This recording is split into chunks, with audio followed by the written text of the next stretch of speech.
صد زار که نوروزی رسید از آسمان از سفر آمد پرستو نغمه پا باز شد چشم بنفشه بر بهار زرد و نیلی در کنار چشم سار وقت اگر خواب است دیدارش کنید عاشقانه باز دیدارش کنید عاشقانه باز دیدارش کنید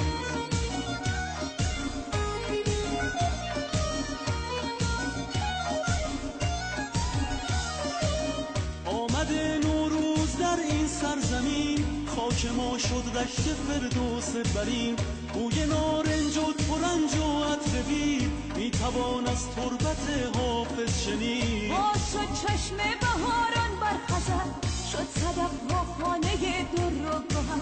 دشت ارژن باز هم بیدار شد از شقایق دامنش گلنار شد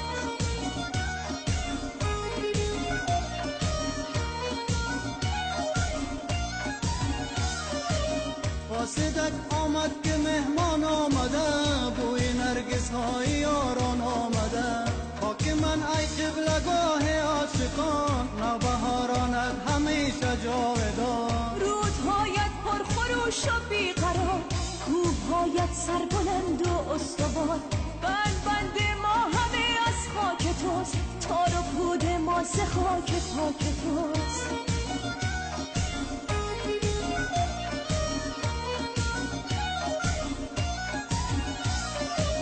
نوبهاران خنده زد بر کوسار گونه زاران شد کنارش چشم سار قطره شبنم به برگ گل چکی شانه زد باد بهاران زلف بید خون پاک عاشقی در جان ماست ریشه این عشق در پیمان ماست هموطن نوروز تو پیروز باد ای وطن هر روز تو نوروز باد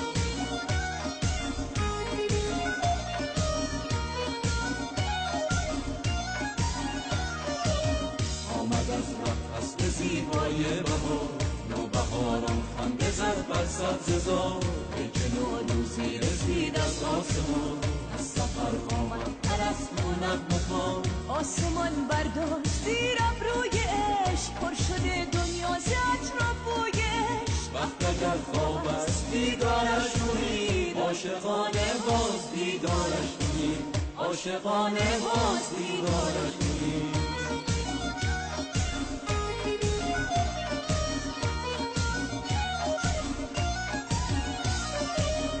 هموطن نوروز تو پیروز باد ای وطن هر روز تو نوروز باد هموطن نوروز تو پیروز باد ای وطن هر روز